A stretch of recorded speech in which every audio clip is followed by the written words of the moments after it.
यह अब तक का सबसे कठिन परीक्षा है, लेकिन परीक्षार्थी जैसे ही प्रश्न पत्र लेते हैं चकित रह जाते हैं, क्योंकि पूरी प्रश्न पत्र खाली है, उस पर कुछ भी नहीं है। सभी यह देखकर हैरान थे और समझ नहीं पा रहे थे कि आखिर परीक्षक के मन में क्या चल रहा है। हालांकि परीक्षार्थी पूरी तरह से भ्रमित थे, लेकिन वे कुछ बोलने की हिम्मत नहीं कर सके, क्योंकि प्रश्न पत्र देने से पहले ही परीक्षक ने 3 निषेध नियमों की घोषणा की थी। परीक्षक और गार्ड से बात करना मना है, परीक्षा हॉल से बाहर जाना मना है, और अपने प्रश्न पत्र को गंदा करना तो बिल्कुल भी नहीं। यदि कोई इनमें से किसी भी नियम का उल्लंघन करता है तो उसकी पात्रता बिना किसी दया के रद्द कर दी जाएगी। और इस परीक्षा का उत्तर केवल एक ही है, कोई प्रश्न। सभी यह सुनकर चुप रहे, क्योंकि नियम का पहला बिंदु था कि परीक्षक से बात करना मना है। कोई जवाब नहीं मिलने पर परीक्षक ने 80 मिनट का काउंटडाउन शुरू कर दिया और फिर बिना मुड़े परीक्षा हॉल से बाहर चला गया। और सामने खाली प्रश्न पत्र को देखते हुए सभी लोग अंतहीन भ्रम में पड़ गए कि आखिर इस परीक्षा का प्रश्न क्या है। लगता है कि यह करोड़ों की सालाना तनख्वाह वाली नौकरी इतनी आसानी से नहीं मिल सकती।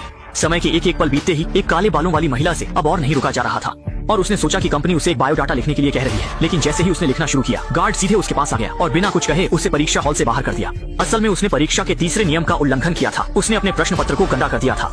महिला को लिखने के कारण बाहर होते देख सभी ने डर के मारे अपनी कलमें नीचे रख दी। तभी एक आदमी जिसका नाम श्याओ बाई था अचानक हंसने लगा। वास्तव में उसने सोचा कि परीक्षक ने केवल 3 निषेध नियमों के बारे में कहा था, तो बस उन तीनों का उल्लंघन न किया जाए, बस इतना ही काफी होगा। तो अपनी धारणा की पुष्टि करने के लिए उसने बिना समय गंवाए पास बैठे दाढ़ी वाले आदमी से बात करना शुरू कर दिया, क्योंकि पहले नियम में केवल परीक्षक और गार्ड से बात करने पर पाबंदी थी। यह नहीं कहा गया था कि परीक्षार्थी आपस में बात नहीं कर सकते। यह सुनकर सभी ने एक साथ दरवाजे के गार्ड की ओर देखा। गार्ड ने कोई प्रतिक्रिया नहीं दी। स्पष्ट था कि जब तक वे उन 3 स्पष्ट रूप से निषिद्ध नियमों का उल्लंघन नहीं करते तब तक वे कुछ भी कर सकते हैं। यह सोचते ही श्याओ बाई और भी बेपरवाह हो गया। वह बिना कुछ कहे खड़ा हो गया, यहाँ तक कि परीक्षा हॉल में पियाओ पियाओ क्वान का अभ्यास करने लगा। हालांकि जैसा उसने सोचा था, उसके इस शोरगुल भरे व्यवहार पर गार्ड बिल्कुल भी प्रभावित नहीं हुआ। किसी को आगे बढ़ते देख सभी ने भी धीरे धीरे आराम से बात करना शुरू किया और प्रश्न पत्र के विषय पर चर्चा करने लगे। पास खड़ी लंबी बालों वाली लड़की ने अनुमान लगाया कि यह प्रश्न पत्र शायद किसी विशेष सामग्री से बना है, जो शायद रोशनी में दिखाई दे सकता है।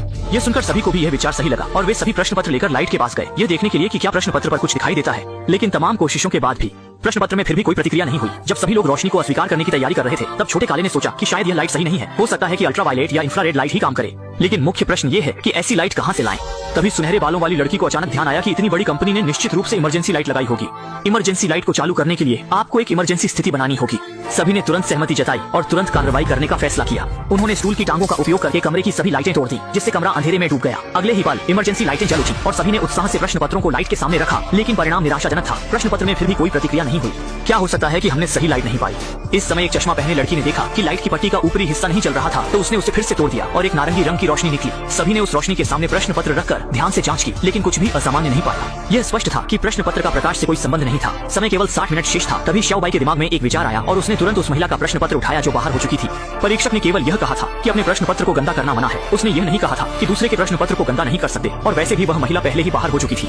यह कहकर उसने प्रश्न पत्र पर इधर उधर लिखना शुरू कर दिया, लेकिन यह भी बेकार गया। उसने हार मानने से इनकार करते हुए तरल की कोशिश करने की योजना बनाई और तुरंत प्रश्न पत्र को मोड़कर 2 हिस्सों में फाड़ दिया। एक टुकड़ा छोटे काले को लार से जांचने के लिए दिया गया और दूसरे टुकड़े को उसने खुद बच्चे के पेशाब से सींचा। आश्चर्य की बात यह है कि फिर भी कोई प्रतिक्रिया नहीं हुई। जब सभी लोग निराशा में थे, तभी उन्होंने देखा कि परीक्षा हॉल में चश्मा पहने एक आदमी था, जिसने अब तक एक शब्द भी नहीं कहा था। वह टेबल पर पड़े कांच के टुकड़ों को देख रहा था और अचानक कुछ बड़बड़ाने लगा। लेकिन अनजाने में उसने पहले ही प्रश्न के प्रदर्शित होने का तरीका सबको बता दिया। लेकिन इस समय सभी लोग उसकी बात का मतलब समझ नहीं पा रहे थे। इस समय दाढ़ी वाले आदमी ने एक और विचार पेश किया। उसने अनुमान लगाया कि यह सब एक छलावा है, कि बड़ा बॉस जानबूझकर 10 मिलियन वार्षिक वेतन की नौकरी का लालच देकर इन सभी प्रतिभाशाली लोगों को आकर्षित कर रहा है, ताकि उनका मजाक उड़ाया जा सके। लेकिन चश्मा पहने लड़की ने इससे असहमति जताई, क्योंकि उसने पहले से ही इस कंपनी के बारे में खोज की थी और जानती थी कि इस कंपनी के उच्च अधिकारी व्यावहारिक लोग हैं। उन्हें उच्च गुणवत्ता वाले प्रतिभाओं की सख्त आवश्यकता है, इसलिए वे इस तरह की मूर्खतापूर्ण चीज नहीं करेंगे। अपने जीवन के अगले 80 वर्षों का फैसला करने के लिए जैसे ही सबको परीक्षक की पहले कही यह बात याद आई, उनकी उदास भावनाएं फिर से जाग उठी। श्याओ बाई ने सोचा कि इतनी सारी विधियों का प्रयास करने के बाद भी कोई हल नहीं निकला। शायद समाधान दरवाजे के गार्ड में ही छुपा है। परीक्षा के नियम केवल गार्ड के साथ बातचीत पर रोक लगाते हैं। यह नहीं कहा गया था कि गार्ड को छूना मना है। ये सोचते हुए लंबी बालों वाली लड़की धीरे धीरे गार्ड के पास गई। अगले ही पल उसने गार्ड की पैंट की तरफ हाथ बढ़ाया और उसकी जेब से एक लाइटर निकाल लिया। तभी उसके दिमाग में अचानक एक आइडिया आया।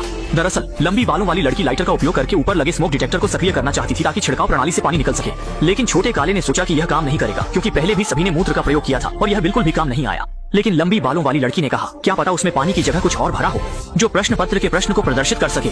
यह सुनकर सभी में एक बार फिर से आशा की किरण जाग उठी।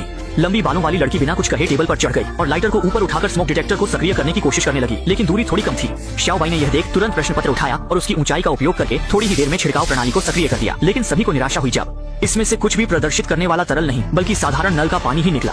निराश होकर जब लंबी बालों वाली लड़की नीचे उतरी, तो उसने भय से देखा कि उसका प्रश्न पत्र गायब हो गया था। मुड़कर देखा तो श्याओ बाई ने शैतानी हंसी के साथ देखा। असल में श्याओ बाई ने उसे जो जलाने के लिए दिया था, वह लंबी बालों वाली लड़की का ही प्रश्न पत्र था। अगली ही पल वह बेरहमी से बाहर कर दी गई और यह देख बाकी सभी भयभीत हो गए। वे यह उम्मीद नहीं कर सकते थे कि श्याओ बाई इतना स्वार्थी हो सकता है।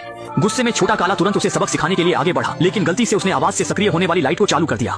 जब रोशनी फिर से जल उठी तो किसी ने सोचा नहीं था कि अधिक लोगों को बाहर करने के लिए छोटा सफेद ने निर्दोष चश्मा वाले आदमी को निशाना बनाया। उसकी चरण दर चरण प्रलोभन के तहत चश्मा वाला आदमी वास्तव में अपनी परीक्षा की पर्ची फाड़ देता है।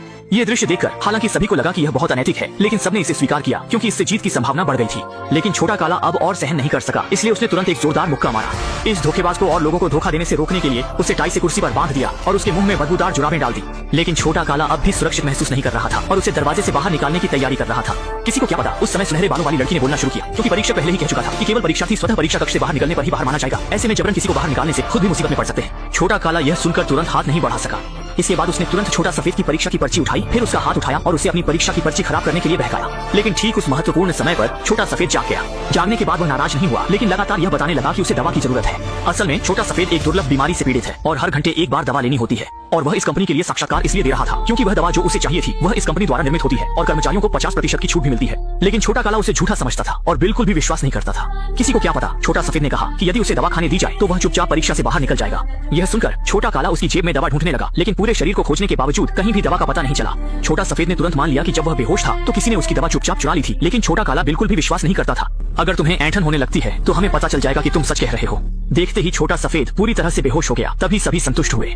तब तक हमेशा चुप रहने वाला दाढ़ी वाला आदमी अचानक बोल पड़ा। उसने पहले ही संदेह कर लिया था कि चश्मा वाली लड़की ही कंपनी की भेजी हुई जासूस है, अन्यथा उसे इतना सब कैसे पता होता। उसके बाद उसने उसका ध्यान भंग कर उसे बांध दिया और फिर कठोर पूछताछ शुरू कर दी, और यही उसकी ताकत थी क्योंकि वह एक पूर्व सैनिक था।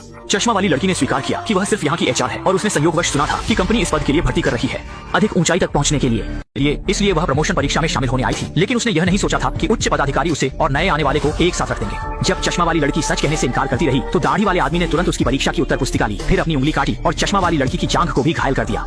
जब चश्मा वाली लड़की अब भी सच नहीं कह रही थी और केवल 20 मिनट का समय बचा था तो निर्दयी दाढ़ी वाले आदमी ने सीधे तेज परीक्षा की उत्तर पुस्तिका उसकी आंख की ओर कर दी। मैंने तुम्हें सब कुछ बता दिया है जो मैं जानता हूँ, कृपया रुक जाओ।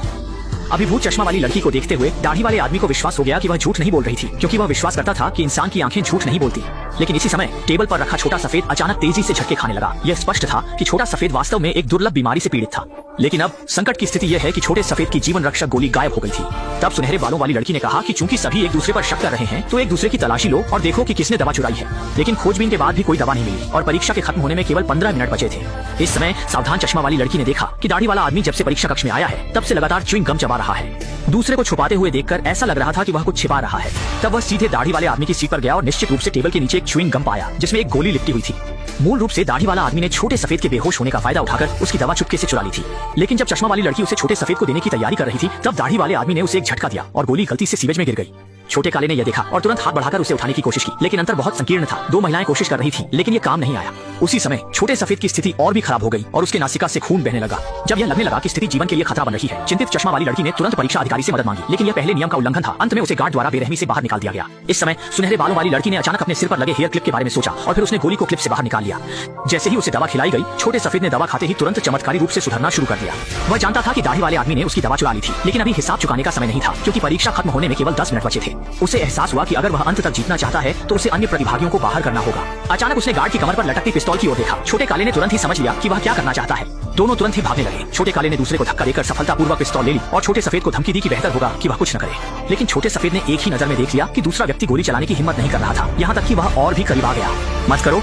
मूल रूप से इस पिस्तौल को चलाने के लिए गार्ड के फिंगरप्रिंट की जरूरत थी। छोटे सफेद ने अवसर का लाभ उठाते हुए छोटे काले को पेंसिल से घायल कर दिया। दाढ़ी वाले आदमी भी उसे लेने की कोशिश करने लगे, लेकिन वह भी दूसरे द्वारा हमला करके गिरा दिया गया। इस मौके का लाभ उठाकर छोटे सफेद तुरंत ही गार्ड के पास गए और उसकी फिंगरप्रिंट से पिस्तौल को नियंत्रित कर लिया। लेकिन वह छोटे काले की तरह उदार नहीं था। इस करोड़ों की नौकरी को पाने के लिए उसने किसी भी उपाय का उपयोग किया। फिर तीनों को परीक्षा कक्ष से बाहर जाने की धमकी दी। चूंकि छोटे सफेद के पास एक खतरनाक हथियार था, दाढ़ी वाला आदमी एक नौकरी के लिए यहाँ अपनी जान नहीं गंवाना चाहता था। हालांकि छोटे काले ने आसानी से सहमति नहीं दी। दोनों के बीच तनाव बढ़ गया। सुनहरे बालों वाली लड़की अब इसे सहन नहीं कर पाई और बाहर निकलने की तैयारी करने लगी। लेकिन उसे पता नहीं था कि उसने वास्तव में समझौता नहीं किया था। उसे छोटे काले के पास से गुजरते देखा गया। तैयार, और छोटे काले ने भी समझ लिया कि क्या मतलब है। अगले ही पल लाइट्स आउट लाइट ऑन। छोटी राजकुमारी। रोशनी जलते ही छोटे काले को गलती से गोली लग गई और अगले ही पल वह जमीन पर गिरकर मर गया। छोटे सफेद को लगा कि वह अंतिम विजेता है, लेकिन उसे आश्चर्य हुआ जब उसने देखा कि दरवाजे पर एक पैर अभी भी खड़ा था। मूल रूप से सुनहरे बालों वाली लड़की ने अभी अभी केवल झूठा दिखावा किया था और वास्तव में परीक्षा कक्ष से बाहर नहीं गई थी। जब छोटे सफेद ने हमला करने की तैयारी की तभी परीक्षा का समय खत्म हो गया। छोटे सफेद निराश होकर कैमरे के सामने आया, ये सोचकर कि उसने इतना कुछ किया है, यह पद उसके लिए होना चाहिए था। वह कैमरे के सामने जोर से चिल्लाया, लेकिन अगले ही पल गार्ड उसके पास आया और उसे अपनी घड़ी दिखाई। ये समय समाप्त नहीं हुआ था। पहले से ही चश्मा वाले आदमी ने चुपके से घड़ी की गति बढ़ा दी थी और छोटे सफेद ने परीक्षा अधिकारी के साथ संवाद किया था, जिससे वह नियम का उल्लंघन करके बाहर हो गया। अब परीक्षा कक्ष में केवल सुनहरे बालों वाली लड़की अकेली रह गई थी। वह अचानक चश्मा वाले आदमी की पहले कही गई बात याद करती है कि साफ देखना सबसे महत्वपूर्ण है, और उस समय वह लगातार कांच के टुकड़े को देख रहा था। वह सोचता है कि दूसरे व्यक्ति को निश्चित रूप से कुछ पता है। अपनी आंतरिक अनुमान की पुष्टि करने के लिए उसने जल्दी से जमीन पर गिरे चश्मे को उठाया और एक कांच का टुकड़ा लिया। दोनों को मिलाकर उत्तर पुस्तिका पर लक्ष्य किया। परिणाम असामान्य नहीं था। इस तरह वास्तव में परीक्षा की प्रश्न को देखा जा सकता था। वह अंततः समझ गया, कोई सवाल नहीं। ये पहला प्रश्न था जो हमसे पूछा गया था। ये एकमात्र प्रश्न था जो आपसे पूछा गया था, और सभी को आश्चर्य हुआ कि ये वास्तव में साक्षात्कार का उत्तर था। और इस समय सुनहरे बालों वाली लड़की अंततः जान गई कि यह चश्मा वाला आदमी वास्तव में कंपनी के पीछे का बड़ा बॉस है। वह ऐसा साक्षात्कार इसलिए आयोजित कर रहा था ताकि वह सुनहरे बालों वाली लड़की जैसे समर्पित और दयालु और विवरण पर ध्यान देने वाले प्रतिभागियों को चुन सके। और छोटे काले वास्तव में गोली नहीं लगे थे। उस समय उसे गिराने वाला वास्तव में केवल एक स्वास्थ्यवर्धक गोली थी। अंत में सुनहरे बालों वाली लड़की ने कई कठिनाइयों को पार कर लिया और वह इस करोड़ों की नौकरी की प्राप्तकर्ता बन गई और फिल्म समाप्त हो गई।